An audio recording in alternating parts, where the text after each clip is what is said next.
Please be upstanding, and I'll welcome Wendy Gelling from the Gleneagles Baptist Church to come up and lead us in prayer. Thanks, Wendy. Just pop in here. Kia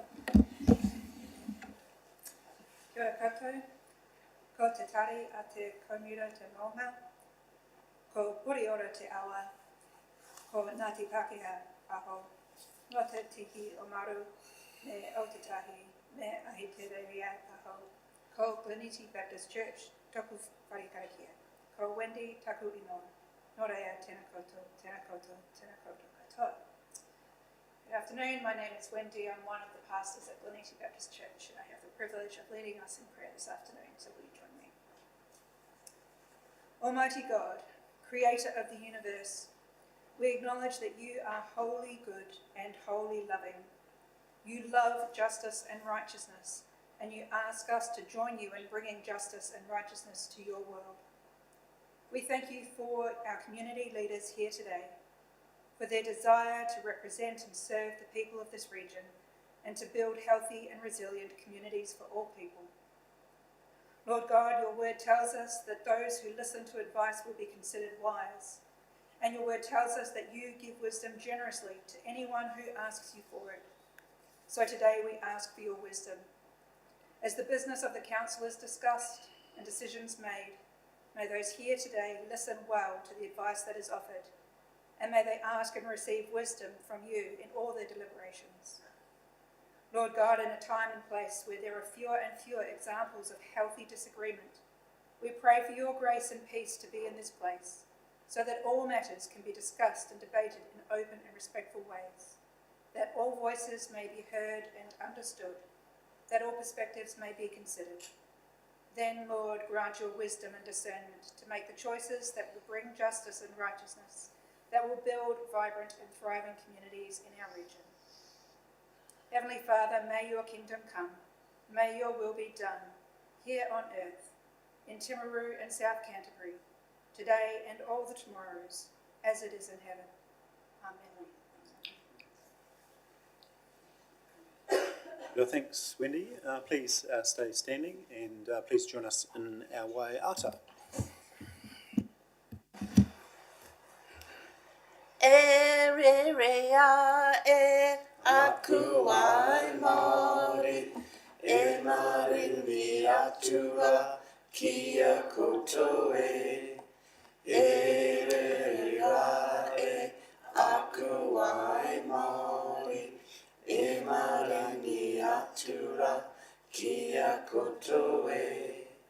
Rangi tata ki runga puri ora ki raro te te o ata ki a e e rai a e aku waini e. G'day and welcome. Please be seated, everyone.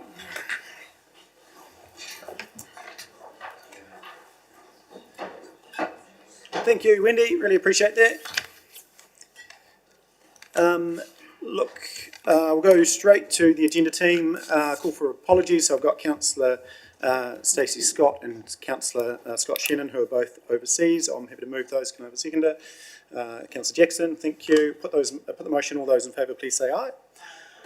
Against, carried. So we move now to public forum, and we've got Kane and Mary speaking on fluoridation, and I think we're just loading some PowerPoints at the moment, so please come forward. Do you want to come together or separate? Yeah, that's fine.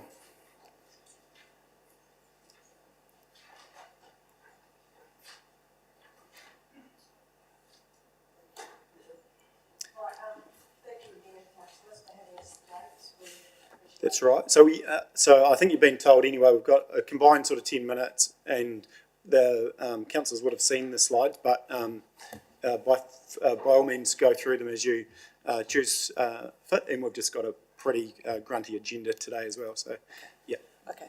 Floor is yours. Thank you. Thank you. Right. As you all know, there's been some legislation to mandate fluoridation, and that was the Health Fluoridation of Drinking Water Amendment Bill, which moved decision-making to the Director General of Health, who's the sole decision-maker now. And all that the Director General of Health has to do is to consider dental decay, so they don't have to consider anything else.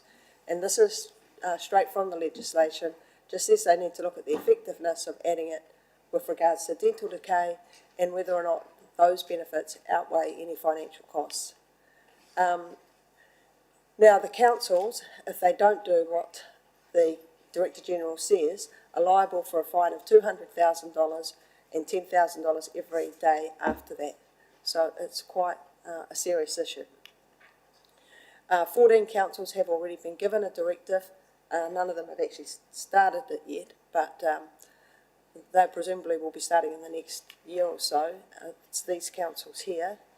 And another 21 councils have been advised by a letter that you will be getting a directive sooner rather than later, and I think it's actually due to come quite soon.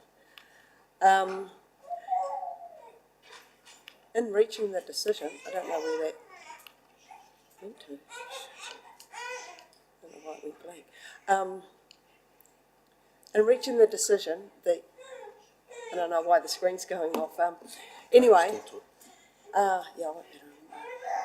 cool.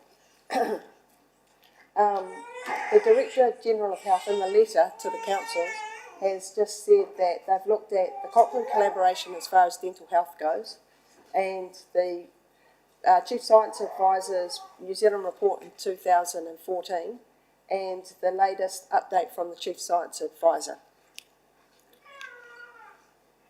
So the Cochrane collaboration is what I'll quickly speak to. So it is acknowledged as the gold standard of evidence-based reviews on health science. And they did find that fluoridation reduced dental decay in children. However, they said that the results were predominantly based on old studies and may not be applicable today now that we have fluoride toothpaste. They estimated that 40% of children will have some form of dental fluorosis if you fluoridate at 0.7 part per million. In New Zealand, we fluoridate at a target of 0.85. This is a boy that I know in Wellington that has mild dental fluorosis, and what it shows is that his teeth didn't form correctly, and the only way you get dental fluorosis is if you have too much fluoride. So fluoride is a poison, it's not a nutrient, so that's not good that he's got dental fluorosis. If someone has a thin blue line on their gum, it means they've been exposed to lead. Nobody would turn around and say that that doesn't matter, that it's just cosmetic. We would actually be alarmed if that was happening. They also said no evidence that if fluoridation stopped, there'd be an increase in dental decay, no evidence that it reduced inequalities, no evidence that it benefited adults, and 97% of the studies were biased. Now, the Ministry of Health keep the statistics of the dental decay rates around the country, and they produce a spreadsheet every year since 1990, and you can find it on their website, on the Ministry of Health's website, and they split it into fluoridated and non-fluoridated. So this is, they do it for 5-year-olds and year 8 children, and for year 8, you can see that it's pretty much the same, non-fluoridated or fluoridated. There's more children these days without any dental decay. The statistics are actually better for the 5-year-olds, but and then for the number of fillings, you can see it's been tracking down over these years, and it's pretty much the same, fluoridated or non-fluoridated. Some councils are not happy about this. The Western Bay of Plenty met 2 weeks ago, and they've decided to request an exemption from the government. We don't think they'll get an exemption, but we hope that they will argue the case that actually the Director General has not gone through all the legislation and properly looked at the pros and cons and worked out benefits versus cost, etc. The Grey District Council were reported in stuff to have saying that they're deferring their directive. So we're not exactly sure what that means, but obviously they're not happy either. And we expect there will be other councils around the country. Now, councils are still liable for harm, regardless of the fact that they may have been directed to do it. So in the Health Act, the local authorities have to protect public health within their district, and they have to take proper steps to secure abatement of any condition likely to be injurious to health. So Kane will explain the latest neurotoxicity studies, and I think it's going to become very difficult for anybody to claim that fluoridation is not injurious to health. Now, councils could join a court action. There's been a statement of claim filed at the Wellington High Court, and councils could choose to join this. We think that there's no cost, but we don't actually know. Someone would need to look into that. And if they join that action, then they could apply for an injunction to not implement fluoridation until after that court case is heard. And we know that's only about $2,000. And what we hope is that by the time this court case goes through, hopefully it will find that fluoridation is illegal, and also the Director General of Health and the Ministry of Health, etc., the Chief Science Advisor, will have had to have looked at these latest studies and presumably say that we just can't do fluoridation because it definitely is harming people. So, thank you. Next slide, yep.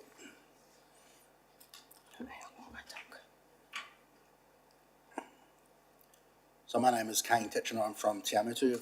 I've flown down to speak in Ashburton last evening, and we've got a debate this evening in Timaru, so you're all welcome to come along to that. Fluoride is the new lead. I've spent 10 years working on this issue. I'm also on the community board up in Te Amutu Kiki. The National Toxicology Program is an inter-agency collaboration held within the US Department of Health and Human Services. It's a partnership between the National Institutes of Occupational Safety and Health, which is part of the CDC, the Food and Drug Administration, and the National Institutes for Environmental Health Sciences. They have been finishing a 6-year review of fluoridation. They had a meeting on the 4th of May and the 16th of May. We can go and watch those meetings. They're on YouTube. And they are finalising a neurotoxicity report. They focus on testing, research and analysis of agents to identify toxic effects, and they provide information to strengthen the science base. They inform decisions for the health regulatory research agencies to safeguard the public health. They released the review as a monograph, which is a written document and a meta-analysis. They concluded that prenatal and early life exposures can reduce IQ. So essentially what they found is 55 human IQ studies at low and high exposures, 52 of which show a lowering of IQ, 95% consistency in those studies, and a 7 IQ point reduction. Of those studies, there are 19 high-quality studies in terms of data, creation and implementation. 18 of those studies showed a lowering of IQ. The meta-analysis identified that there was no safe threshold of fluoride in water, and they recognised the highest quality studies of the high-quality studies was the Canadian and Mexican cohort data. They've got a range between 3 to 9 IQ points, and on average, at 1 part per million, there's a decrease of IQ of 5 IQ points. So that's why we say that there's a 3 to 5 IQ point reduction in New Zealand, because we've got a range of 0.7 to 1 parts per million in New Zealand's water supply. The American Dental Association wanted a disclaimer on the NTP report, but that was rejected by the NTP authors, as they'd already had this discussion around politics over science. This is a highly contentious issue, and they also came out with this highest quality studies showing a lower IQs in children were done in the optimally, in commas, fluoridated areas, such as the Mexican cohort, as data that was explained before. The American Dental Association also wanted a third peer review. This research had been done by the top neuroscience organisation in the world. It's been peer reviewed multiple times, twice internally and 2 by NASM, which is the top science organisation in the United States of America. The NTP again rejected this notion, and they will be working to publish this research as quickly as possible. That's basically right now. This is directly from the NTP report, and you'll see that there's no safe threshold of fluoride in water. At 1.5 parts per million, it's not a very good pointer, but you've got a 6 IQ point reduction, and at 0.7 parts per million, you've got a 3 IQ point reduction. So at about a 1 part per million there, you've got a 5 IQ point reduction. That's why we say in New Zealand, we're lowering children's IQ between 3 to 5 IQ points on average in areas that are currently fluoridated. That's 52% of the country as we see it right now. This is a comparison between lead and fluoride, and you'll see the charts are remarkably similar at 97 IQ points down to 90 for an increase in the blood lead levels. I'm doing talks all through the country in public, and also speaking to councils and community boards about this. The top scientists in the world are now raising concerns about it. Philippe Grandjean is the top mercury expert on mercury, and he says fluoride seems to fit in with lead, mercury, and other poisons that cause chemical brain drain. The distribution of the reduction of IQ of 5 IQ points reduces by half the number of geniuses and increases the number of mentally handicapped or challenged people by 50%. There's an op-ed by those people that you can see that information. I don't want to go too much more into the detail, but I've got all the studies here that we can reference if you'd like, and really like to hear more questions from you about this. It's an extremely important topic. Thank you very much. Brilliant, thanks, Mary and Kane. Questions, team? I've got two in regard to sort of the legal process. So, Mary, you referenced the Director General of Health.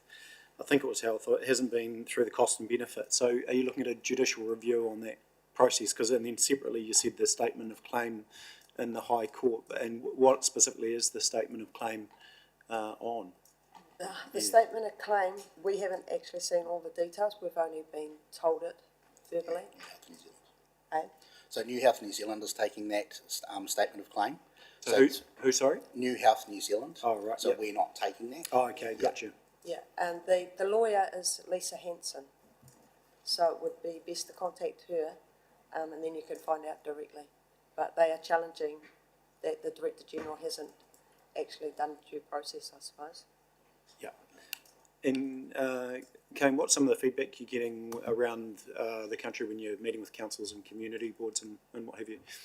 Yeah, really strong feedback. So I spoke to Waihi Beach Community Board last week. They would like me to come back and give a longer presentation, and I've also spoken to Raglan Community Board. I'm going to as many community boards as possible, and if there's a team of us who are going to be speaking to the community boards, I've got hopefully got a remit that I'm bringing on Wednesday to the Te Awamutu Community Board to get the community boards behind this and working. If the councils don't take action, we're going to get the community boards to take action around this. So very, very positive feedback, because this report is a bomb going off. So, in Mary, what's because you're right. I think we expect to. We haven't yet, but we expect a directive sooner than later. I would expect. What's your end message? What are you wanting to? What's your message you want to leave with us, if you like? Our message is that we believe we would like the council to take responsibility for this and not just carry out directives from the Ministry of Health. That this is a hugely important subject because they're asking you to put a neurotoxin in the drink. They're telling you to put a neurotoxin in the drinking water, and we do understand it puts you in a difficult position, but there has to be a point where you say no to something as terrible as that, really, because it's poisoning. It will be poisoning everybody. That is what is happening, and the Ministry of Health they have not looked at this NTP. They haven't given us anything yet from this latest NTP. So we don't believe that they can justify this whatsoever. So we would hope that the council gets hold of Lisa Hanson, for starters, and gets hold of other councils around the country so that you can join together, because otherwise you'll just be the one council. But I don't think you are going to be the one council, but to be talking with other mayors, etc., about what can be done, because it's this continuous centralisation, and you're just being made to do whatever they say. So. Yeah, and we are talking with other forums quite regularly in that regard. And so just, I know last slide, well done as far as the debate tonight. So you've got both sides. It's a debate. It's up at the Baptist Church, isn't it? I'm popping up, so you'll see me up there. I'm not sure if other elected members are. But look forward to, a good, robust discussion, I think. So, look, thank you very much. And so as far as next steps for us, we'll go through our agenda and we'll have a chat at the end in regard to public forum submission. So, thank you. Just one class comment. You've been given a Child Smile pamphlet. And Yes. That's a solution. So that's what we're saying is the alternative. Yeah, no, and I'm aware of this. Thank you. Right, so I appreciate Thanks a that. lot. Appreciate it. Thanks so much. We appreciate that. And thank you for all those in attendance love to have a captive audience. I almost think we should shut the doors, perhaps, because the exciting stuff's just about to to heaven.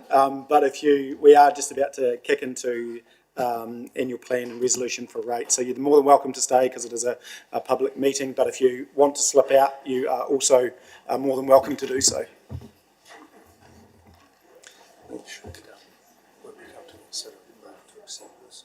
Yes.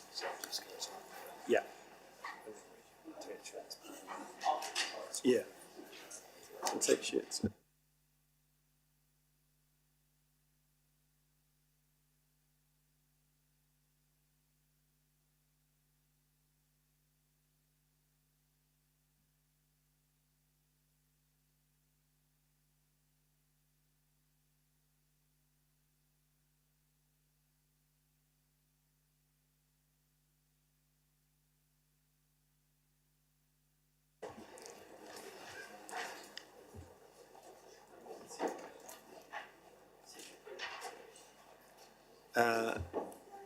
alrighty, let's kick back in, team. So we'll just go to urgent business. Any urgent business? No. Matters of minor nature? No. Well, okay. So declaration of conflicts, thank you. Conflicts of interest? Nothing. That's great. And so we move to report 7.1. Welcome to the team. Thanks, Andrea. And this is also now on the hub if you want to zoom in, I think, as well. Yeah. So I'll pass over to you, Trudy. Thank you. Kia ora koutou, councillors.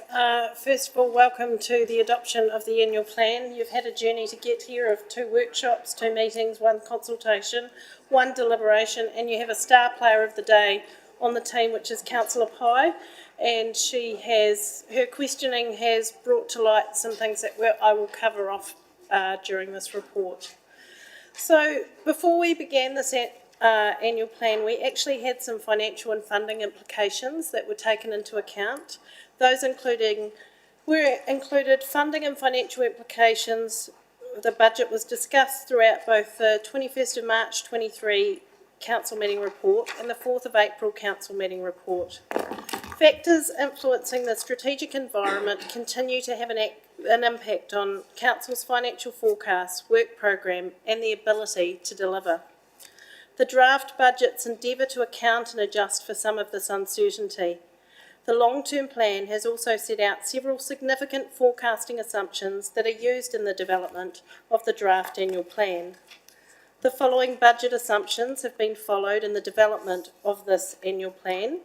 No changes in the levels of service as to what has been provided for in the previous LTP or long-term plan.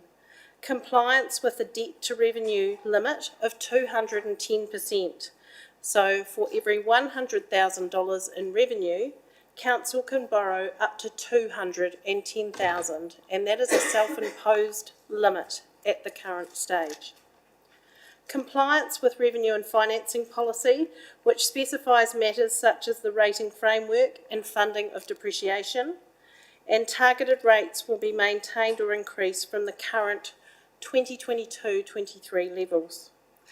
Following the draft annual plan of 23-24 being released for consultation in this report, council officers have continued to review the operating budget for savings and efficiencies as assumptions and forecasts have become more certain. In addition, the capital delivery timing of projects has continued to be refined as project timing and delivery becomes clearer. So in the report you will note on page, where am I? The cover report that our percentage and rates in an average decreased to 11.1% from the 13 or the 12.5 that we went out to. Councillor Pye today raised a series of questions, and I'll just share those with you. The first question was around, on page 43 of your agenda, environmental services was budgeted to have a net operating loss of 2.5 mil compared to 53 budgeted in the last year. It looks like every other group is budgeted to make an operating profit. What is the difference here? Fees and charges look like they are down on the previous year, but that's based off the annual plan rather than actual. Why is that? Are we expecting less consent applications? So, a really good question. So, just to give you some context, we are funding in there for the district plan review, and my colleague Mr Cooper may speak more to this if my answer is not satisfactory. We're funding that by borrowing for operating expenditure in this case, and it's a costly part of the statutory process that during the next financial year, because it's got the majority of hearings in it. When the budget was defined as part of the last long-term plan, and that's over 4 years ago, the cost estimators have moved significantly since that time. For example, consultant costs in this industry have increased by up to 20% at a minimum. Now we have more clarity on the number of hearings and the work involved, and the budget needs to move considerably, and a large component of the 2.5 million mentioned is anticipated as borrowing, and Mr Cooper is happy to talk to that further. In relation to the loss, it's always a balance for council staff in the regulatory area between fees and charges versus infringements. Infringements we can't set. They're normally set by legislation. Fees and charges, council has that option to review, and that's what you'd raised that we may look at later this year. We have a lot of compliance areas in the compliance. If you think about it, you've got parking, you've got animal control, wandering stock, noise, building and RMA or Resource Management Act compliance. So our infringements often do not cover the total cost to serve, and we cannot make targets for officers because otherwise that creates a bias and distorts the process. For example, we have a hearing planned next week for a menacing dog. That's reasonably, and that will be ratepayer funded, that's not fee funded or infringement funded. So it's reasonably common in the sector for us to operate at a loss in the regulatory space because of the challenge of the cost to serve. In the long-term plan, we can consider the cost to serve for these functions, and there is an element of community good always in the services we provide in the Environmental Services Division, because people want others to act in a certain way, and they expect council to respond to noise complaints, to respond to abandoned cars or vehicles, and to respond to dogs that might be barking a lot. On page 43, again, there was a typo noted, and I really want to thank Councillor Pye because we'd identified this error and some others, and just to give you a sense of why we have Resolution 1C. So in the cover report, it's so that the Chief Executive and I can make any final edits to the draft document before we go live. There is quite a fast turnaround, or a slow turnaround in this case, for getting the document from the graphic design to council, and we also are in a very unusual time where staff across the business are impacted by annual report from 21-22 being signed off, plus interim annual report for 22-23, both with Audit New Zealand. We are in an annual plan, and we are in a long-term plan beginning the journey of that. That is quite unusual, and that workload would normally not coincide together. And this has caused us to miss those wee typos. We're able to go back and change that, but it's through having great governance, we're able to identify that today and get it resolved. And that's why we've got a new reserve table to take you through that will align to the overall picture.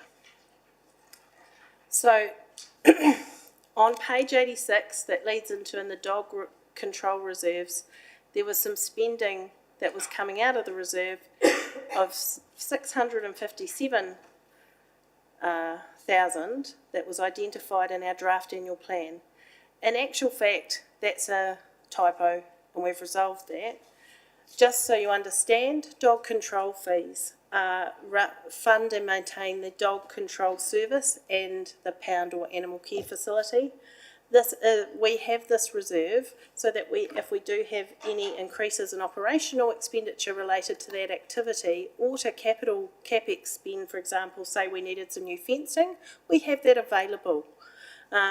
This year, and there is an error in the table, and I'll just let my colleague Andrea, there actually is going to be a spend of 148,000 from the reserve, not from rates and not from fees and charges, to fund provision within the service to keep it running. So that is on the bottom of your table. You'll see that movement. So I just want to highlight at this point that the table that was in the draft annual plan that you have on the hub was incorrect. And I'm going to hand over to Andrea to talk through where we are with the revised table, which is on the hub and in hard copy today. So during the annual report process, we made the decision to reallocate our reserves from separate and special to designated and restricted. It just better reflects the actual nature of those particular reserves. So that was a late change to the annual report. So to flow that through into the model that we use for the annual report or annual plan is quite complicated. So some of these things, when the numbers were being transferred over, there was an issue with some of the balances coming forward. So this morning there was the whole reserve table was reviewed and updated to reflect those changes. We want to acknowledge that overall everything was correct. It was just the transfers and different apportionments. Everything was right in the background. It was just the wrong table. So that will be changed, and this table will replace that. The next question was around how we make decisions on targeted reserves and what funds are added and what funds are transferred to cover our budget spend. And we have a number of targeted reserves that sit there and don't seem to have money going out in and out. And there was a question around community boards. But there are some bequests. So council does have a restricted reserve. Basically means the money can only be used for what it's been tagged to. So unless you go and get a legal or government overturning that decision, you can only use that money for what it's there for. A designated reserve, you can decide in council with a resolution to use that money for something else. So when we went through the long-term plan process in 2021-22, I need you to think back for what the environment was possibly like. And we were looking at a lot of funding options for capital expenditure, but most of it, borrowing would have been seen as being the most prudent option at that time, and that's what's been decided on at that point in time.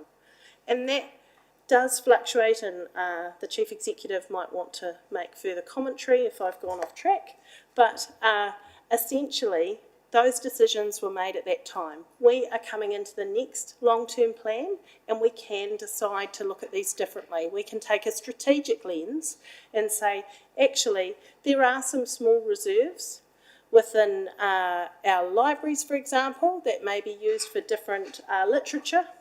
They could be applied and we could spend those funds.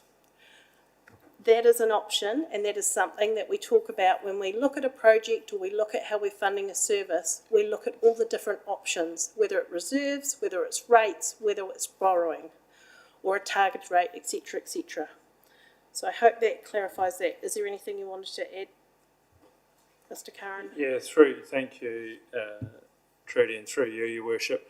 The sort of decision was that the interest rates were very low, and so it was therefore cheaper to borrow the money than to use the reserve funding.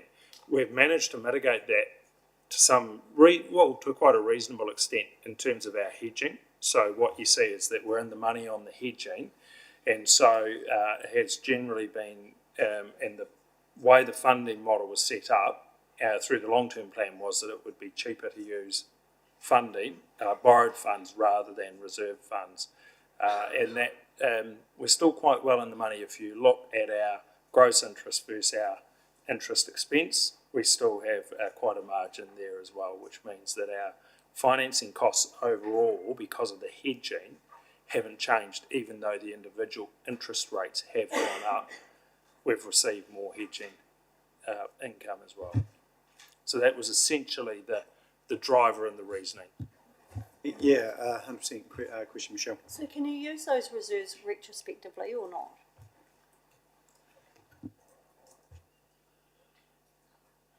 No, they're always available. So you can make a choice when a decision comes up to actually substitute out the debt and replace it with reserve funding. But in terms of yesterday's, it's a bit like yesterday's motel room. You can't rebook it, but it is available tomorrow night. So the reserves are still there. They haven't gone away. But you could make a decision in some instances that actually we will reserve fund something rather than to borrow for it. And we do that on occasions when matters have come back from time to time that haven't been anticipated. We've gone to reserves. Sorry, is there any other questions on that, just so we don't get right through and just conscious that we want to pick up some questions because we're covering a bit of content.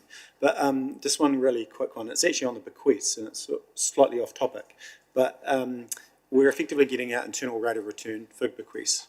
And is there a smarter way that we should be dealing with those around getting a better return from some of those? Because a lot of them have just sat here getting our internal rate of return for some time. And I do wonder if we haven't got a policy, we do look at a policy whereby we can, perhaps, I don't know, just look at other options. Yeah. I think through you, Your Worship, that's a really interesting point, and we do have to balance out using a reserve and actually getting it off the books because it's administration, and for efficiency, potentially the best way to deal with it is to make a decision on what you're going to use it for, spend the reserve, and allow the community to get the value that's created from that. Yeah, 100%. I've got a few more things, or do you want me to be quiet now? No, you keep going, Trudy. I think. Right. Oh, sorry, question, and then we'll. Sorry, two questions. Yeah, go. Could we just go from the top, who just come in when we're on that page? So Yep. it just seems to me we're all over the show. I think you're covering some of those questions that you'd had, the written ones, which is great because it's important that we get those out there that they're answered in the chamber. Sorry, Ellen, did you have a question now? Thanks. I just see some bequests to the art gallery, etc., and I just wonder if that money's actually it's perhaps been sitting there for a while. So is that actually appreciating in value, or is that actually just put in the big pool? Is it I think at this point in time, it's essentially just sitting there. So it comes down to the whole, that we haven't got a policy around, well, okay, if we invest that money, we're getting, $10,000 a year, so it would go up. So essentially, I suspect it's been that for a while. Okay, thank you. Yeah. So, and we're likely to have some into the future as well. So I think we'll park that, but come back to it, and can we better use that money and invest that money? Right. Cool. So, back to you, Trudy and Andrew. So there was also a question around the community board reserves. So community board reserves, this year the community boards have been going through a strategic plan process where they've been identifying infrastructure projects for up to 200,000. They also have some reserves that are available to them, and during this process they might identify other projects that are not infrastructure related that they may want to fund, and they can do that through their delegations as a community board. So that's just to give you some context there. In terms of, there was a question around the upgrade of the ablution block at the Winchester domain.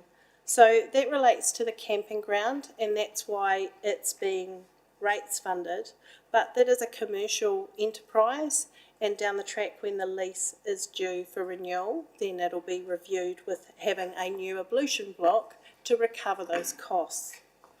So it wasn't able to be taken from a reserve because there wasn't a reserve to fund it. So on that point though, is that not a discussion now around improvements? Because it's quite a considerable improvement to a commercial business. Sorry, thanks, Nicole.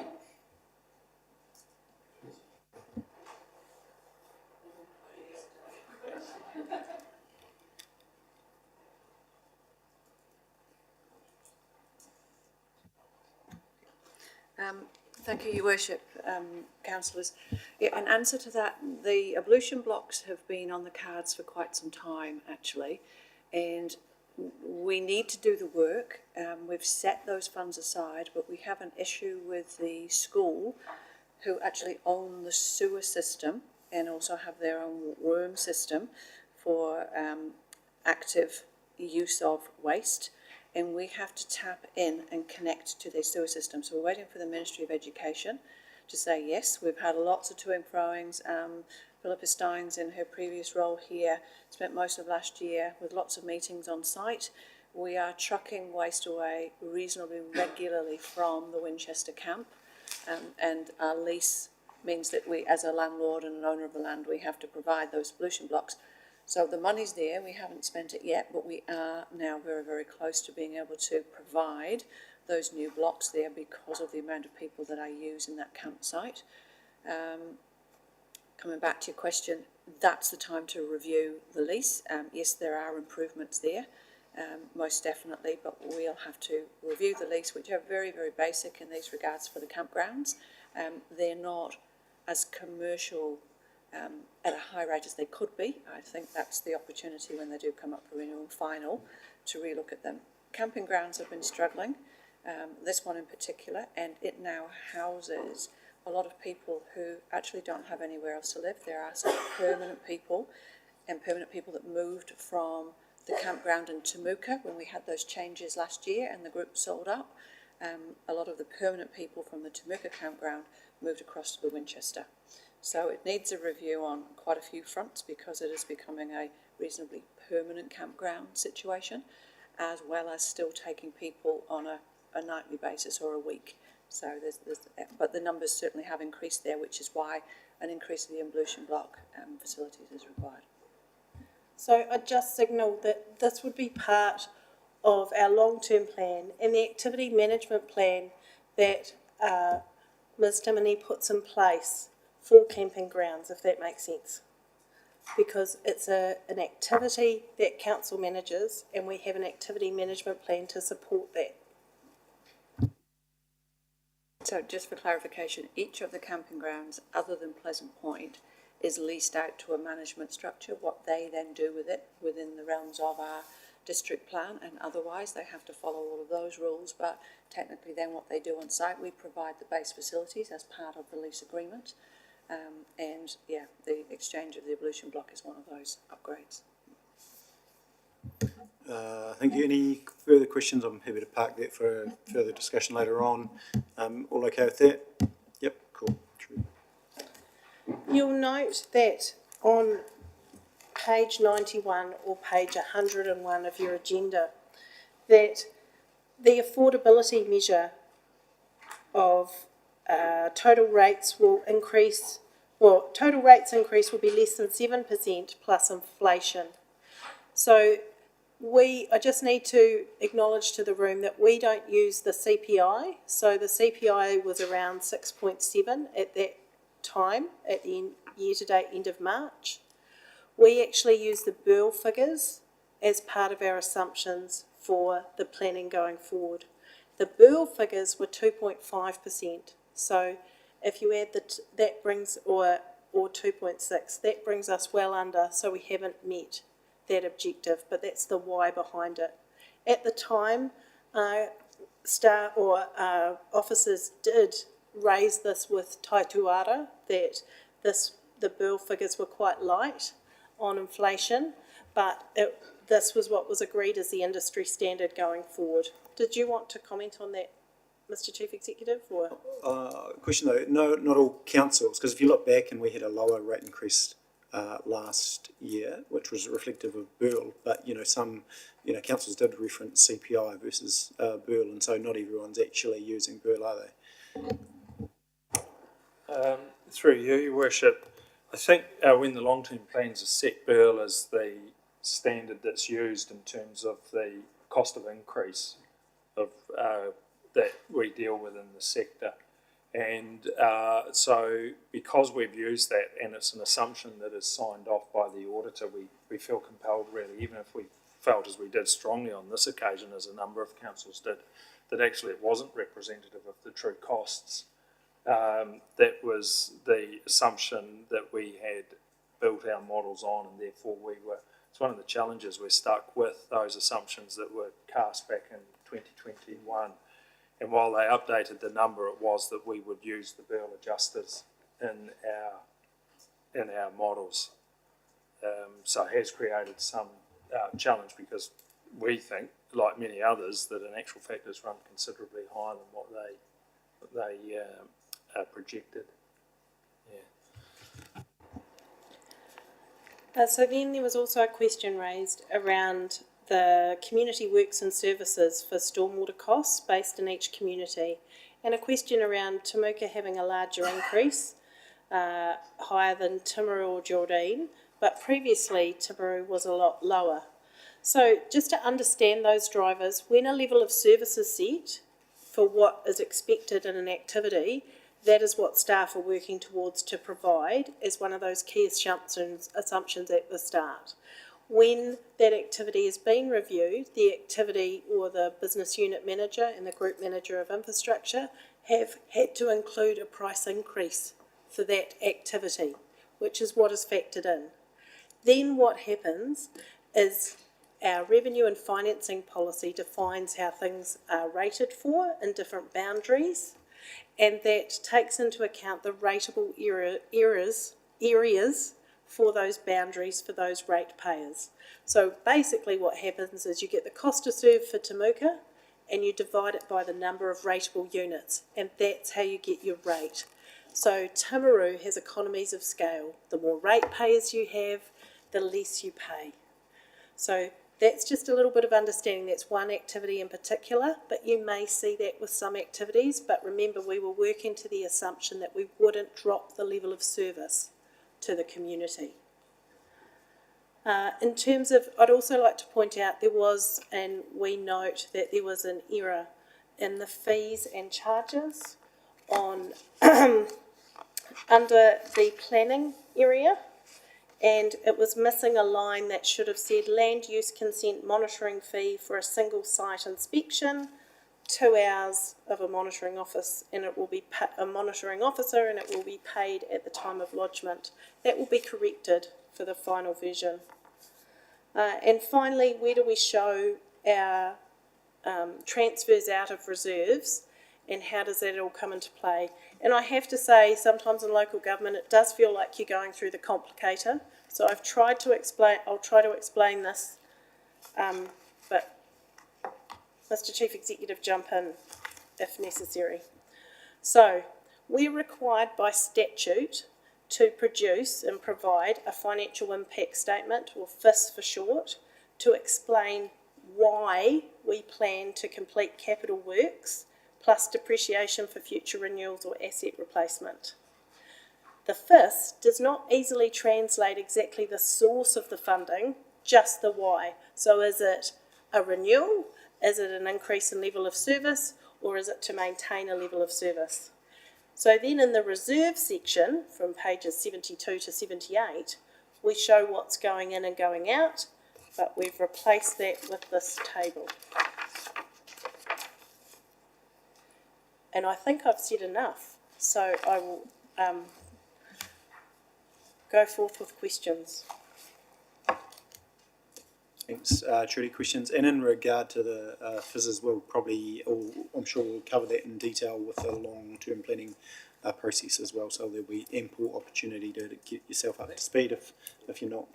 I was just going to say, the FISs are set by statute, so we don't have any flex around trying to modify it to make it more readable. We have to deal with it as it's set out in the regulations and so on. But if you go through the numbers, the reserve movements, and those movements in the FISs in total do reconcile. But you've got to go through each individual one and make adjustments, but they do reconcile. And it's a problem that the FIS is not really designed to provide a reconciliation back to core documents, but rather show how funding has been applied, particularly in terms of capital spend, levels of service, meeting demand, etc. I think my question was derived from the incorrect table, which looked like we were using 16 million of reserves, which has now been corrected and the figure's much smaller, so that makes sense. Thank you. Thank you, team. Further questions? You're right, Councillor Booth. Go. Just accounting policies, 92, and I'm just trying to struggle to find that, but does this report actually comply with the local government requirements around the reporting and our accounting policies that are actually laid out? Yes, it does. Thank you. Through you, Your Worship, to give a bit of comfort around that, Councillor Booth, essentially the annual plan is a 1 year snapshot of the long-term plan for that year, and in there that's audited, and that's why we have to go through any material departures.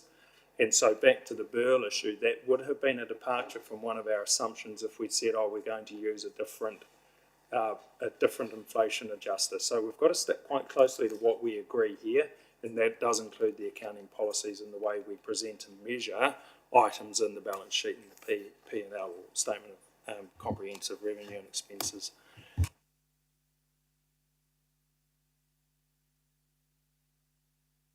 Councillor Paddington. So just as we're talking around inflation and Burl and everything, within our capital projects it says there's a provision for inflation on the table 24, page 24.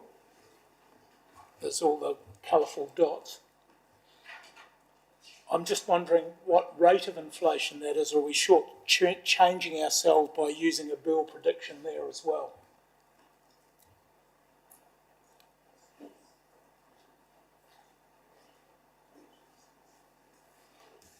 Two 2.6% was used, which is the Burl rate. Sorry, what percentage? 2.6%, which is the Burl rate. But doesn't that put us under enormous pressure that it's going to be incorrect in the reality? Over a $81 million spend, you might be another 5 million out. And how do we cover that?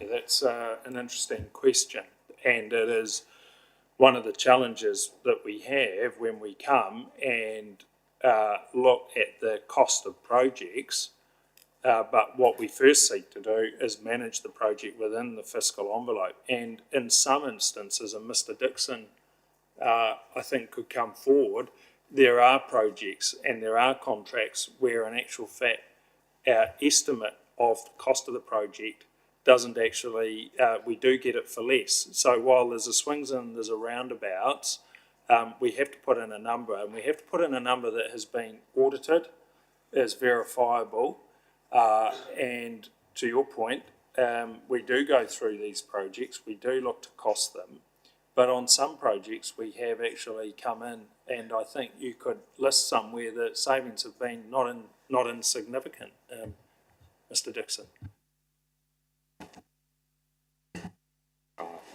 Thank you.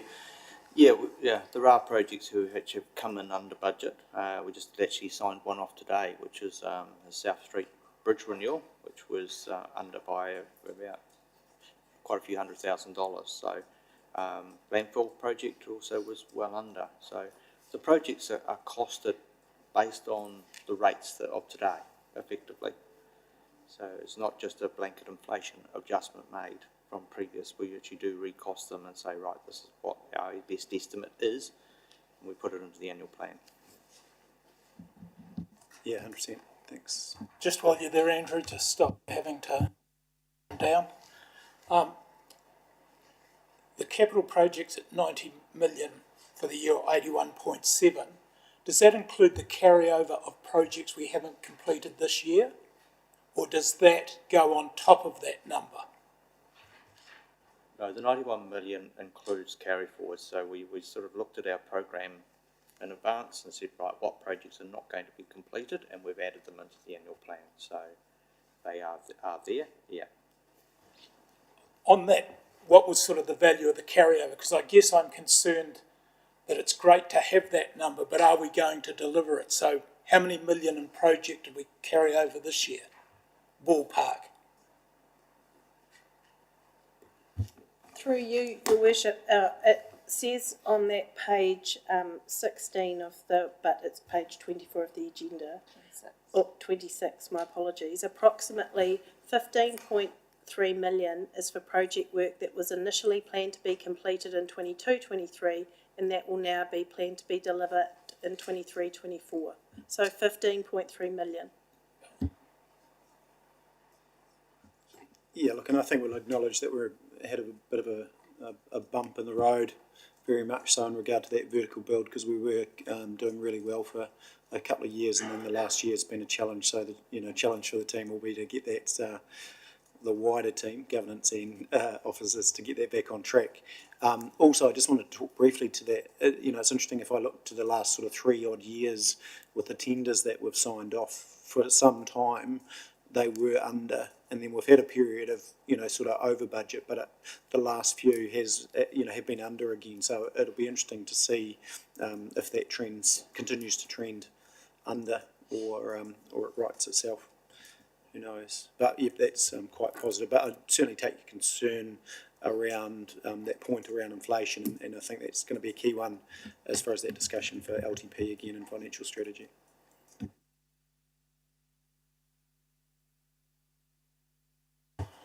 Sorry, just my last question on projects, because I've been caught and agreed in the long-term plan or annual plan putting money in when I thought it was just discussions.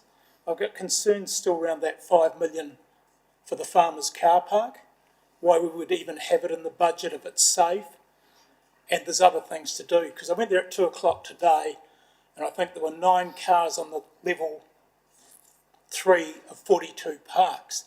So there's no demand to do that. And I thought we're also going to look at other options before we repaired it. So by putting it in the budget, do we still get that option as councillors of deciding to do something else or do nothing? Or are you going to come back to me 6 months down the track and say, you agreed to it in the annual plan? Because I don't agree to it.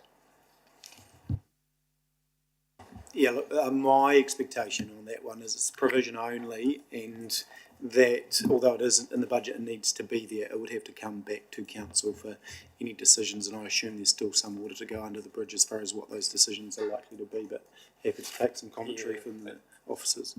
Yeah, and thank you, Your Worship. Yeah, and then the reason we do make provision and put it in because we'll have to come back.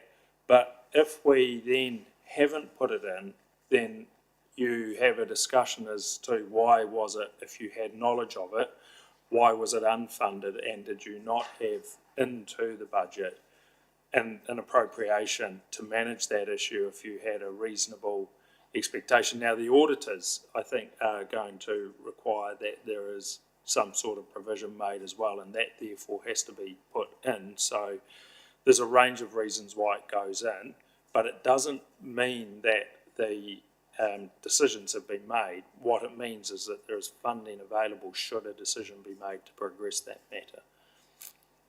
And that is borrowed money, and I think I'm correct in that regard, it is to be borrowed. And so the borrowings are not drawn down unless the work is undertaken. But it is important in terms of managing a whole range of issues in terms of your borrowing capacity for other projects, that you are aware of what provisions you may have to make or consider, so that if you make other decisions, you're making them with the most informed information available. On that theory though, and the carryover, we've rated people in the previous year for projects we said were going to go ahead, but not. That was included in our interest payments. So where does that credit go? Because we haven't done the work. And I know you're going to say we didn't draw down, so we haven't spent the money. but we did put it in the estimated rates for last year. Does that make sense? Yes, it does make sense. So essentially, the interest portion of the rates is based at the value of what we've actually drawn down. So it's not what we anticipate to draw down that's factored into the rate increase. It's essentially what we have already drawn down that gets factored into the rate increase. So essentially, it's a year behind. Yeah, you've got that year lag, haven't you, as far as, recouping the cost. But it's an interesting point because it's something that we get questioned on fairly regularly. Cool, sorry, further? Keep going. My last one around capital spend. Sorry, but it is important. We've had 2.5 in the budget for quite a long time for the airport. We've still got 2.5. I don't think that's a reasonable number anymore because every time we hear someone come, there's been increases of 20, 30%. How can the number still be what it was a couple of years ago going forward? Or have we taken the top story off that design? The airport was originally 1.7 and we have increased that to 2.5. So there has been an increase allowed for some cost escalations there.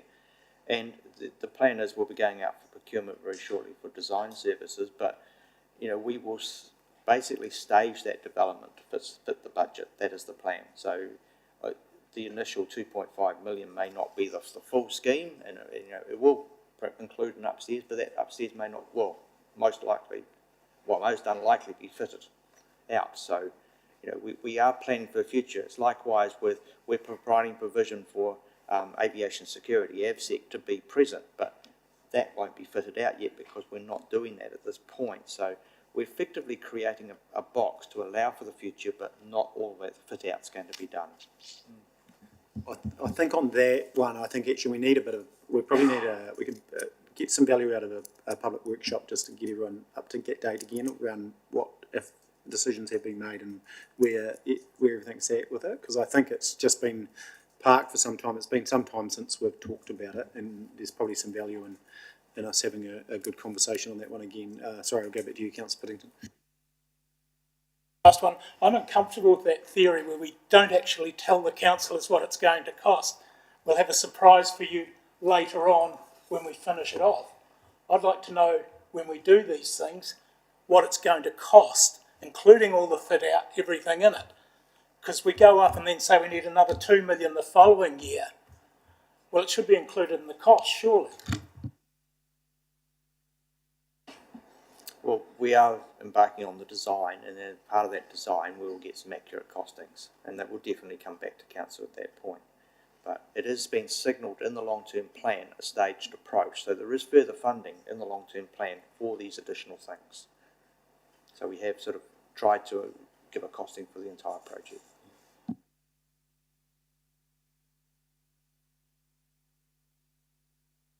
I think just if I think back to the airport some years ago and when we were looking at it, and I suspect part of the reason we're coming back now is because we fitted it within a fiscal envelope and we didn't have all of the, we didn't expand it further than what our funding envelope really allowed, or only a modest increase about from what had been provided. But it had gone, there was some increase permitted, but then there was a cap put, and when the costings came in, we then adjusted what we did. But it goes back to 2018, was it, Councillor, Mr Dixon, I think, 2018 we did that project last.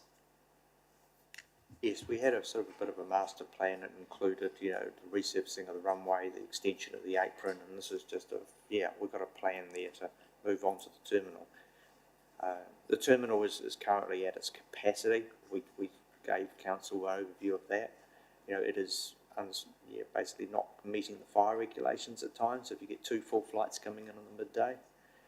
But the other thing I'll point out is that we're expecting additional revenue to come in from Air New Zealand and from New Zealand Government regarding the security side of things, and we don't know how much that is at the moment. We'll be negotiating that, but if Air New Zealand move the check-in counter to the other end of the terminal, which they would like to do, that'll be at their cost, not necessarily ours. So it's all tied up in our lease agreements that we have.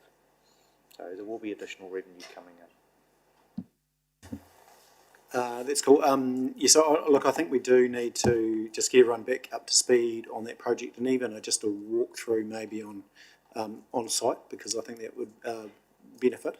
And also the last time we did talked about, even it looks like there's some holes as far as what a business case would look like, but we did talk about that. So even to talk through some of that at a workshop as well. So let's not to schedule that if we can. To the point that you saying we're engaging on design, when and what does that process look like? Obviously we want to have that conversation before we do that. So would that go to market on Gets, etc., effectively? That's correct, yes. It will be open market. How can we do that without a business case beforehand? Go out for design when we don't know what we're designing without the business case? Yeah, hence a workshop beforehand, I would think. Yeah. I think there's timing-wise, and this is one that I look at, and it's I'm okay with it sort of being deferred. Most projects I'm not, but this one is not, time-bound as such, is it? Yeah, we have presented to council on this project in the past and run through what we're proposing, and we also, of course, included it on the council tour as well. We stopped at the airport and explained what was going on there. So there has been some information that's been provided, and yeah, I'm happy to provide more. Yeah, we've done that, but we haven't had a business case where we've seen the figures, how much more Air New Zealand are going to pay, how this is going to be funded. Because I thought a business case would have figures around it. Yeah, that's right. I think we can. Yeah, we'll take that offline, and we'll do that point. Yeah. Any other questions on that one? Oh, sorry, Councillor. Oh, not on that one. Yeah. Yeah, 100%, Councillor Oliver. Just got a quick question for Andrew first. It looks like the Beautiful Valley water rates are increasing from $16.70 to $22.40 per hectare. Is that for the upgrade of that water scheme? Is it to bring it up to the standard? Yes, it is at the upgrade and also the increase in basically maintenance costs as well. Okay, that's cool. And a quick question for you. I see on the community board rates on this bit of paper it says transfer out of the fund of $8,000 out of that community board fund in year 2024. Is that for just things that community board have appropriated funds to that aren't drawn down at the moment? That's all it is? Yes, it is. Okay, cool, thanks. Thanks, Councillor Oliver. Councillor Pye. I just had a question for Mr Dixon around the rural water schemes. How often do you review their effectiveness and the demand for them? Because my understanding is the Rangitata area is not used by all ratepayers, and potentially some would like to see it closed down. We constantly monitor demand, and as far as I'm aware, of our scheme, Seadown is the only scheme that is struggling with demand. We have recently done significant upgrades to both Downlands, Te Anawai and Te Moana plants, which has increased their capacities, and both of those schemes are now open for additional water should the residents, the users wish it. They have to apply for it, and it does depend on some of the feeder mains and the capacity of those, but generally there is additional water available. So the Orari scheme is part of the Temuka scheme, and I'm not aware of any demand issues that are there. Our focus has been on water quality. So I probably didn't explain that well. I probably meant a lack of demand as in more demand. And a number of on the Rangitata scheme that pay rates for it but don't use it, don't require it, and probably don't want it. I think you're talking about the stock water races. Yeah. I'm not sure how that works, to be honest. We have an agreement with part of the Rangitata South Irrigation Scheme. Yeah, I would have to find out more information on how they're charged.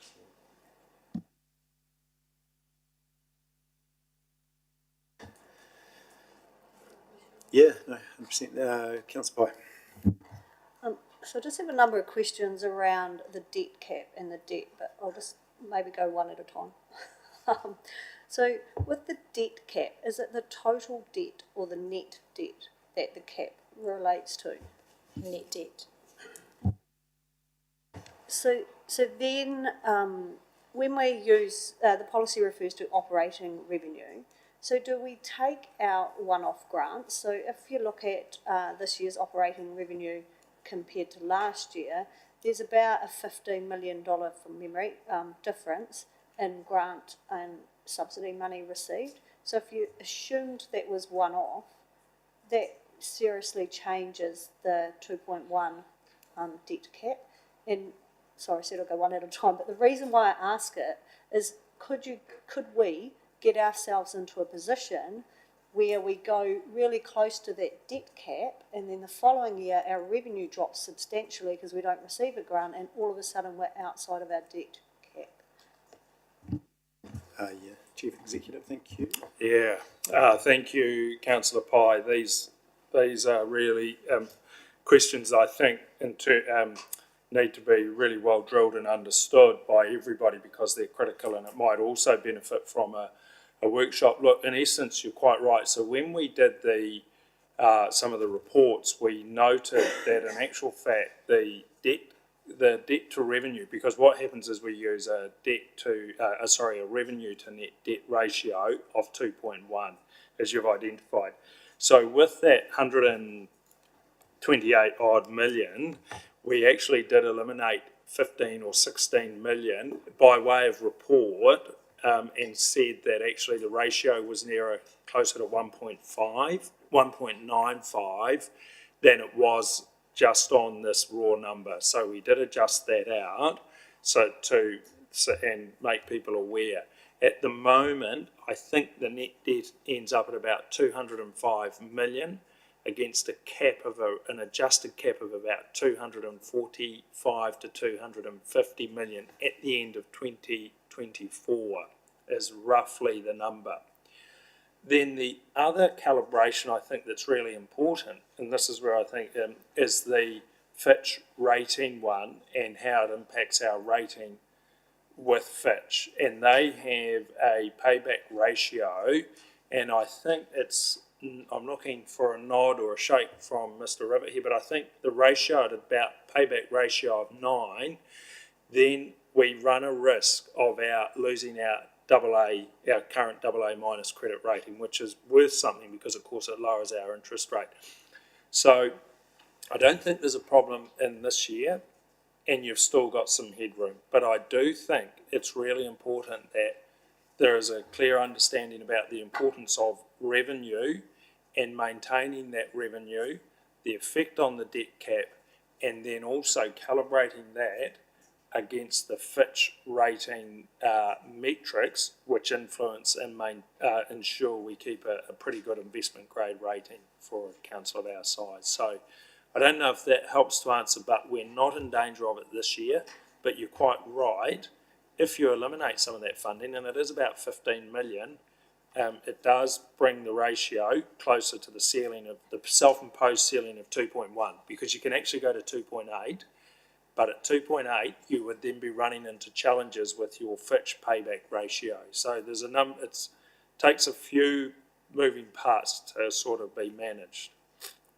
So I just wonder about how you come up with the net debt, because when I looked at the forecast, there's the total debt of 264 million, and then I took off the other current assets, I can't remember what they're called now, but which was about 38 million, which comes back to a net debt of 226.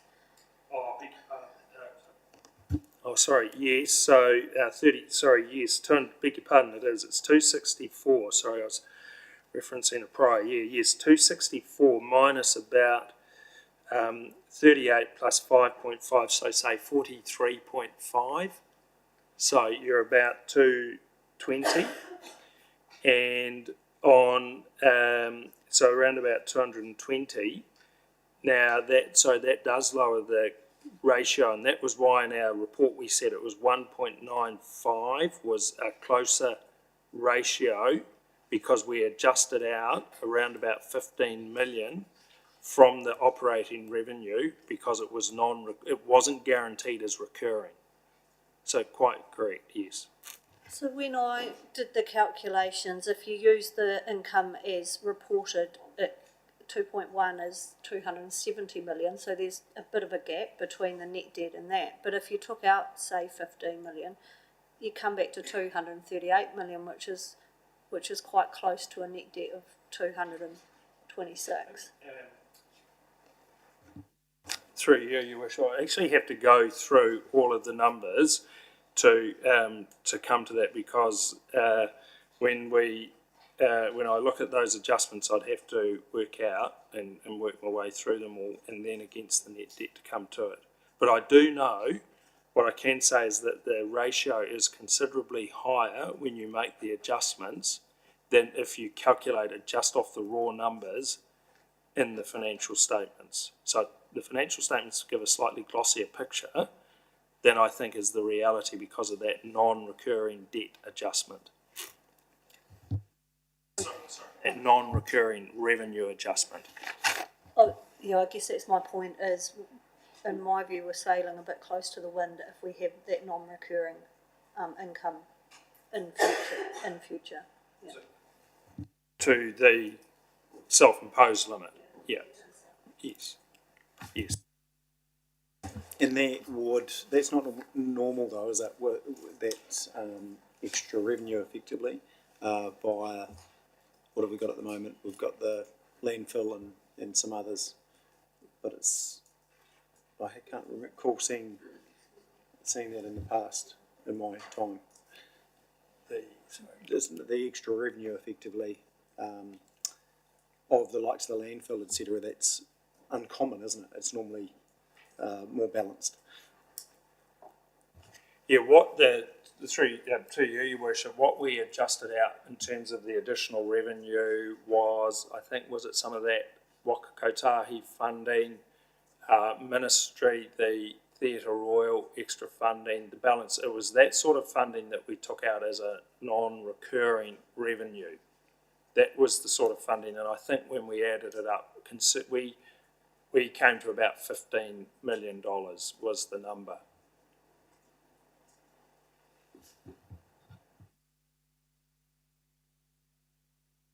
So I still come back to, if you take that out,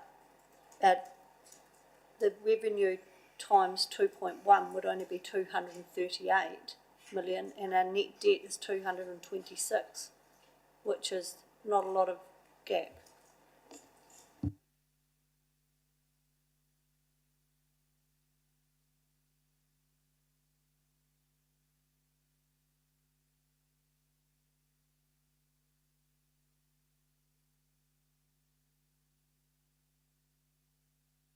Yeah, that's approximately correct. So you are quite close. Yes, and yes, that you are getting quite close to your 2.1 in that year.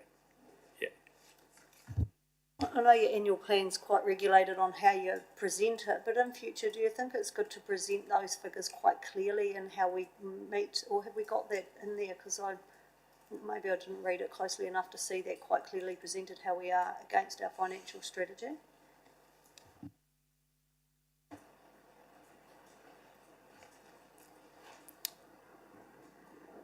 Yes, we could.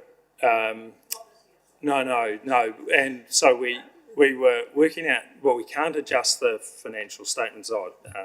Through you, Your Worship, we could actually have something like that in the cover report, so it gives you a breakdown on top of the annual plan. Because in one of the cover reports, we noted we'd gone up to about 1.95, whereas when you went back, if you use the numbers in the financial statement, it was about 1.73. It was quite a lot lower, and so we could do that in the cover report.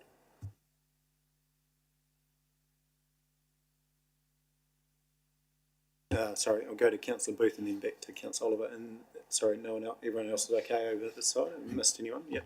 Thank you, Councillor Booth. Yeah, look, I just reading the 2017 financial strategy, which perhaps we need to go back and have a look at and review. But really, and at that time we were 1.5 times. Sorry, what year? 2017. So I'm not going to quote anything out of it. But No. Question that one's quite out of date in regard to our current. Yeah, well, yeah, but I Because think, the one that we're currently operating under is my point. yeah, sure. But you go for it, yeah. So what I'm getting at is perhaps we should base our debt on actually what our rates are, what we're rating our rate power, and therefore if you're doing a project, you will do a targeted rate to increase that rate, and then therefore charge for that capital project. It makes it quite clear, and we shouldn't be relying on subsidies and grants, including those in our budgets. So whatever that number may come out as, but that's what you've got control of, and it's very clear what your debt level is. I mean, I look back, and at one point we were like 1.1, and then we went to 1.4, 1.5. Here we are now 2.1, and now we're including the numbers are getting bigger, and the subsidies perhaps are getting bigger, and we're utilising them to actually enable more debt. But in actual fact, we've gone from about 30 million debt to around $200 million debt within almost probably 6 years. So we can't probably continue like that. And so therefore I think we need to be careful what we're actually, the capital project, as Councillor Pinnington mentioned, made it very clear. Yeah, and so in the last financial strategy, we discussed that, and the plan was around the projects in front of us was to do just that. We needed to borrow that money to do the projects in front of us, and there's a bit of a catch up on some of that vertical infrastructure, which I'm not putting blame anywhere, but I would say that we're in a period where R&M wasn't spent, and now you're at a point where these projects need a full redo rather than just a bit of a spruce up. So I think that was fully discussed in the financial strategy on our trajectory. So we're exactly where we thought would be, outside of some cost escalations, and that's part of the review in the next financial strategy in the LTP process around doing that again. But take your point. I mean, it stems back to actually how far can we go with the current funding model. There's some good stuff in the likes of the Future of Local Government report around the funding model isn't sustainable. So moving forward with the next financial strategy, we talked today around bridge renewals that are needing to happen, but we are going to have to make some hard choices and prioritisation around what we can and can't do in that capital program, probably for the next term. So I'll go now to Councillor Oliver. Well, just a quick question to you, Trudy. Just under the Jordan Endowment Fund, that's not showing that grant that was to go to Peel Forest Outdoor Pursuit Centre on that bit of paper there. Is that a reason for that, or has that just been missed? Through your worship, I'll have to check that and take that offline. So I don't have that information right here. Thanks. But I'll come back to you.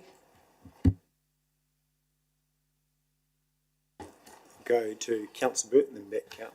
So I was just seeking some clarity around the fact that the reality is that subsidies and grants are something we do have to factor in there. You can't take them and put them to one side because we don't know the reality of them. If we look at it in the context, and the question you, Andrew, around roading, I mean the FAR contracts or amounts that we get, and the subsidies that we get on a significant amount of money spent every year at 51% or something, that's a massive reality and a big chunk of money. So it's something that we do know that's there, and we have to take that into account. So we couldn't effectively say no, we're not going to look at that.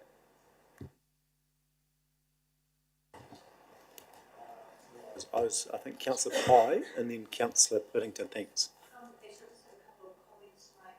Sorry, just a couple of comments on page 7 at point 12 without... Sorry, page 7? Yeah, page 7, point 12. Without knowing the ETS scheme intimately, I think it looks like good work on the officers in purchasing those ETS credits at a much lower price than what was budgeted, so well done. And then I just kind of had more of a general comment that probably relates to the LTP. But when you look at page 25, and we're spending 800,000 on a playground and 410,000 on libraries and only 300,000 on social housing. That seems to be quite an issue for the region. Perhaps we need to think about our priorities when we're talking about the long-term plan next. Yeah, and the social housing will be a conversation that we'll have within the long-term plan. So yeah, it's been highlighted, so we will do that. Sorry, who was it? Oh, Councillor Piddington, thanks. I guess I'd just like to support Councillor Pine Booth, and I take Councillor Burt's comments on, but some of those grants are one-off, like a theatre, we're not going to get those again.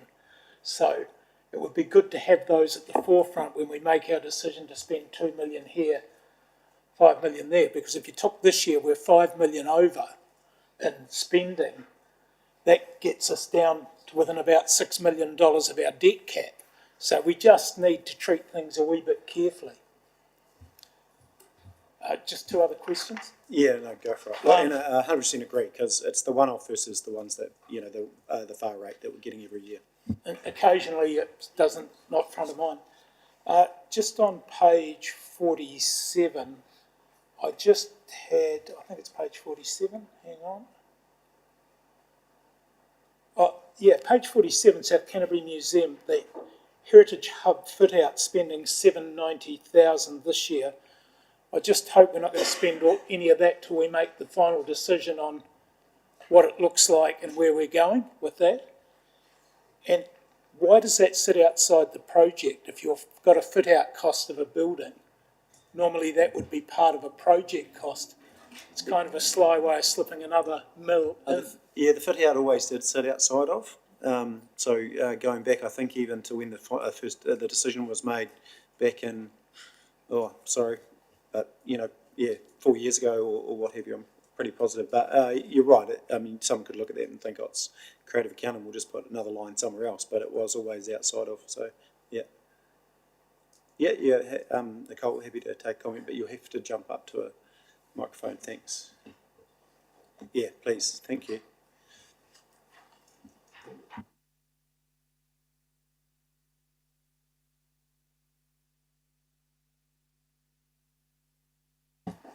To your point, Councillor Piddington, there's three aspects to the fit-out involved with the Theatre Royal Museum. So we actually have the construction, the hard element of the build itself. We have what we call a landlord fit-out component to the theatre, the museum, and then all of the other areas. And then you've got what you could class as a tenant fit-out. So the 700 odd that's put aside, Philip put that as a tenant fit-out, and then did some design work to find that the design is going to cost an awful lot more than what he first thought he might like to do for a fit-out, and has taken it a few levels up, and that is the fundraising exercise he's going to do in the public arena to offset the 700 to bring it to the 3.5 that they're looking at for their fit-out. But it's a tenant fit-out, not the landlord component.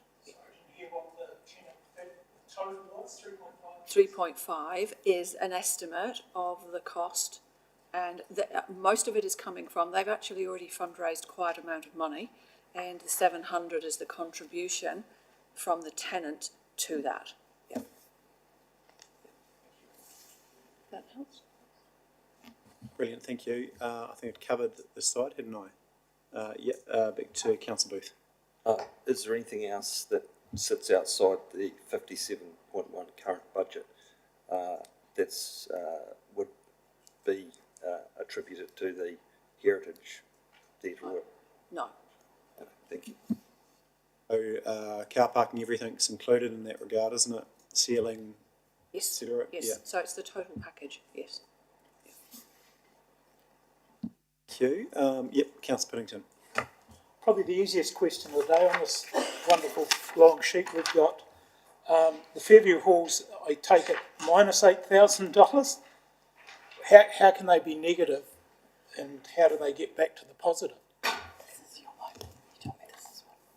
So they can be at a negative, and then it's recouped through rates at a time, because it depends on some works that may be urgent or anything like that, and then they can come back into line slowly over time rather than a massive hit. Is that a targeted rate on those halls, or is that from general rates? It's a targeted rate, depending on where you live. So how many years will it take them to pay that back? That's a very good question that we will have to research.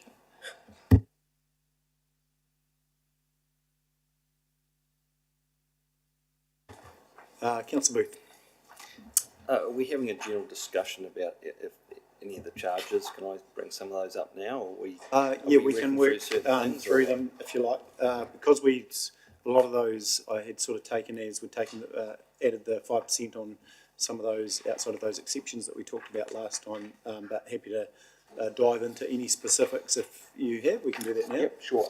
Perhaps page 161, water. I just see that our commercial water charge is set at 83 cents per 1,000 litres. I've just done a little bit of background in regards to, say, Water Care in Auckland and Palmerston North, Nelson. Most of them are around about $1.50 to $1.70 for the same sort of thing. And we're 83 cents. I just, we're like half the price. And considering the cost of our water, our commercial, or the quantity of our commercial water is probably half or even greater of our water usage, is that not something that we should be actually adjusting? Yeah, thank you, Councillor.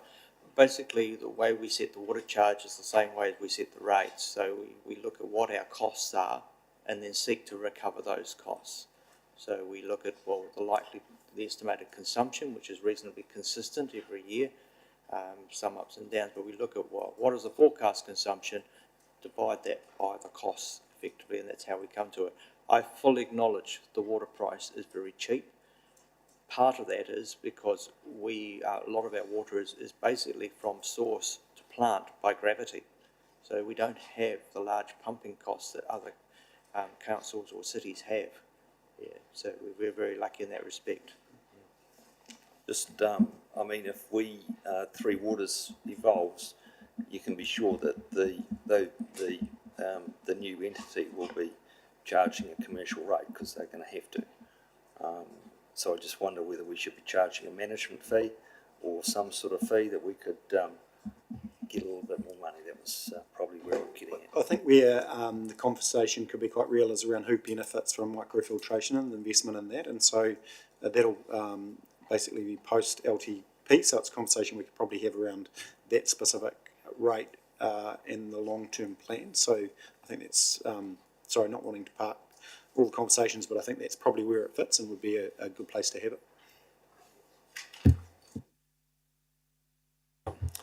Up to your question on Fairview, we collect $6,000, Councillor Piddington, across about 200 rating units. It must be slightly more because it's $29, so it's 205, 206 rating units was what they will collect.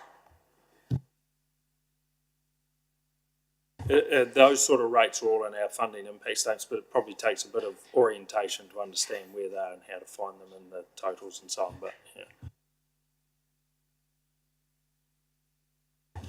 Councillor Pye. Is the fluoridation of the water the same as the car park and everything else in that it's in the budget, but we can make a decision later whether we do it or not, just given our presentation before? It's planned. Yeah, I'm probably let Mr. Dixon speak to that, but no, it's in and happening, isn't it? Is that correct? Yeah, basically we have received a letter from the Director General of Health saying that we should be installing fluoridation to start off in 2024, and from 2024, sorry. We don't know the precise date that they would enforce it. It does say from 2024. So we have provided provision in the budget to install the equipment in preparation for that date, and we can choose to turn it on or not. Or there is a risk in not doing it all because it is a directive. Yeah, it's interesting, and it'll be interesting if any councils choose to push back on this. If you look to the example of Christchurch when they weren't happy around the rules around the city, the changes to the built-up environment. I forget what year. And, you know, they decided, no, we wouldn't abide by the new legislation, and actually there was some talk of commissioner with them, so it'll be interesting. You probably don't want to be the test case for saying no in that regard, because... Hey? You were with Three Waters. I know, the difference is between what's in law and what's out of law, a little buffer of safety. So it's likewise with chlorination. Some of the councils have pushed back on that and sought an exemption. There has been no success in that area at all. Everybody has to do it. So fluoridation, I imagine, is going to be very similar. Yeah, I mean, it's an interesting debate though, and it'll be interesting the debate tonight, because it's just interesting around how you're going to achieve. So with, I guess my question is around fluoridation, and we can't answer that today, but are we, for those kids that have been brought up on Coca-Cola, is fluoride water going to help them, or would a child smile program, you know, help them more? I don't know the answer, I'm not the expert, and that's why it sits with the Ministry of Health and not local councils to make those decisions. Put fluoride in Coke and we wouldn't have a problem. Put fluoride in Coke. It might be the idea of the day. Councillor Piddington, I'm sure you've got something else to say. Couldn't resist it so much. Just in terms of fees, I've been approached in the waste management fee going up. The timing of this, we make a decision, goes up 1st of July. If you're in business, you don't actually have a chance to advise your clients and move forward. So I just wondered whether we should, at times, to be fair to everyone, have some sort of stepped approach, because we'll put their costs up. They can't probably transfer them on for a period, especially if it's above what they expected. So I'm just interested in people's thoughts around that. Councillor, I can speak as far as the waste, because that's probably one of the ones that has come to our attention. But basically, you know, the draft fees and charges have been out in the public. They were advertised, so were aware that cost increases were coming. Sorry, Mr. Dixon, were they up? The question though was, that was put to us, were they updated? As far as once we'd had that initial meeting in April, were they updated from the draft? So I think they were 226, and they went to 256, or was it? Yeah, they ended up going to 290. I think. Is that what? Yeah. So did that get updated with what was online? Yes, it did get updated, and we wrote to each of the users of the landfill and informing them of this is the draft increase. So there's about was a month ago. So they have had some prior warning. So was that a month ago it changed? Still not a lot of time. That's all the time that they indicated that was necessary for their commercial clients. So we did consult with the industry.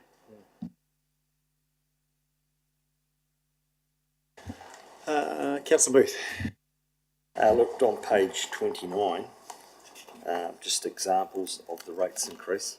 I note that rural is only getting a 2% increase, and townies are getting 14 and 12. So, considering the costs and the fact that the rural roads are actually a considerable part of your budget, and obviously, should we not actually that not be a little bit higher? We need to change the multiplier a wee bit. Councillor Pye, have you got any response? No. No, it is. And these are just examples as well, aren't they? Is probably a key point. I will just say that they don't include all the water charges that you have on some rural properties. That makes quite a difference. Yeah, the difference is the targeted rates, and so there has been an increase in targeted rates. Like the waste charges is going up, the water surge, and these rural properties don't have those charges. Yeah, look, and some of these things I believe sit there again within the rating review, which we did anticipate to be done for the next LTP. I know we've got some challenges, and we probably won't know some direction it'll be easy to have direction after the election on where we're heading on a couple of things. But I think it's still an important piece of work that we did promise and that we need to deliver for the LTP. Who else has got a long list of questions? We'll try and get through these. Anyone else? No? We'll go back to Councillor Booth. Did you have another one? Just about the commercial rate for the shopkeepers up the main street. They seem to pay around 4 times the amount, which is quite a lot for, a small shop. Are there any differentiations in the size taken into account, or is it just every single shop's whacked about $7,000? So it's a commercial rate, no different than you'd be paying at Washdyke as far as the differential. And so I think the key one is that, and that was one of the conversations from the last LTP, was from a retailer down the main street, and that was partly to drive that rating review. So I think there again it will be picked up in that space, unless you guys have anything to add, but otherwise I think that's part of that. Yeah, thank you. Alrighty, so we do need to sort of bring this together. Is there any questions that are outstanding at this stage? Otherwise we can, or any further commentary from the team, otherwise we can move towards the recommendations. Sorry, thanks, Mr. Dixon. Researched that airport one, by the way. A business case was presented to Infrastructure Committee on 6th of September 2022, and it was basically, the support was going there for the project. Did it have a full breakdown of costs, like what Air New Zealand will pay for the extra room? Because my understanding was we were giving that away. It talks about 4 stages to the project, and with the ABSEC and the Air New Zealand side of things, it doesn't give the costs that they like to pay. That was to be worked out, but it is a stage project. I guess that's my point, Andrew. Without the costs. No, look, and I think the key one was that was prior to this council as well. Yeah. So we'll pick that up as an action point as far as maybe collating that information just for all elected members. We might try and get that on the hub and also package that up so people can get upskilled, and then we'll look to have a workshop to cover that. So you're happy to move just like that? Okay. Well, we'll go back to the recommendations. Councillor Booth has moved them. We'll just make sure that we've got them. For those online, just conscious moving forward as far as an improvement for those that would be online or watching this after the fact, as far as being able to show them what the resolutions are, might be something we could work towards. Just another challenge for the staff, but that's right. So recommendation A adopts the Timaru District Council Annual Plan 2023-24 in accordance with Section 95 of the Local Government Act. B sets the Timaru District Council fees and charges 23-24, and C authorises the Chief Executive and Group Manager of Commercial and Strategy to make any non-material changes. Don't want to make that slip, do I? To the annual plan prior to publication, for example, to improve readability. So you comfortable with that? So I've got a mover, Councillor Booth. Can I have a seconder for that? Councillor Pye. Look for any further discussion. No. We'll put the motion now. All those in favour, please say aye. Against? Carried. Cool. Now we'll go back to 7.2, which is on 167.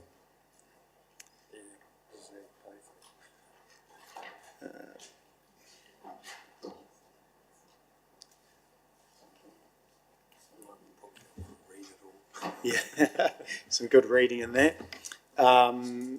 So there again, we've had the substantial discussion, but is there any further questions for the team before we recommend the resolution of rates, setting of rates?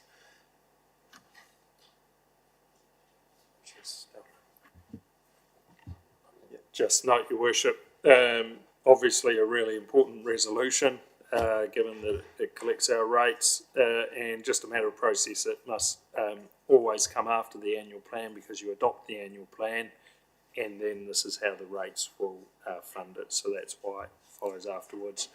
And the resolution includes all of the rates in there, and really duplicates much of the report. But in a belts and braces approach, we believe that the resolution should actually set each rate. So that is why you'll note that what in effect looks like a duplication. But it is because it's in the resolution and then in the report. Thank you. So any further questions? Otherwise, someone happy to move? Councillor Booth. Yeah, thank you. Seconder. Councillor Burt. Any further discussion? Sorry, Zero. I'll make sure everyone's up to date. Just, yeah, look up and give me a nod. Yeah, I'll put the motion. All those in favour, please say aye. Against? Carried. Thank you. 7.2. Thanks for all the work, team. Really appreciate that. So we now go to consideration of urgent business items. There was none. Minor nature, there was one. We have public forum items requiring consideration. We just had a brief discussion before. I think I'll just move to receive the Child Smile report, and we'll add that, well, it's not a report, sorry, information, and we'll add that to the minutes. Can I have a seconder to receive and note that? Councillor Burt. Any further discussion? Anyone like to further discuss fluoride conversation? I think we touched on it before. No. Councillor Pye. I'm keen to get a little bit more information and understanding, especially after you go to that debate tonight, which I would have liked to have gone to but can't. Because it does worry me. There's obviously two very strong sides to the story, and that I know we're mandated to do this, but if we don't think it's the right thing for our community, perhaps we should be pushing back. And I'm not saying that I don't have an opinion at this point. I'd like to be more informed. Yeah, some more information. I will take my notebook and I will report back. So, Councillor Booth. I just wonder, it'd be quite interesting to get the other side, which would be a professional practitioner's view, such as Mark Goodhue or someone like that, because I know that they've got completely different views to what I just heard. Yeah, no, 100%. And I think Mark and Fraser, are there tonight. So, we had a mover and a second to receive a note. Put the we already had them. We're all good. Put the motion. All those in favour, please say aye. Against, carried. Move now to exclusion of the public for the insurance renewal program. I'm happy to move that. Can I have a seconder? Councillor Jackson, thank you. Put the motion. All those in favour, please say aye. We'll just wait a few minutes to get the live stream sorted out. And thank you to Ms Dixon and the finance team, Audit Finance team. Really appreciate all the work there.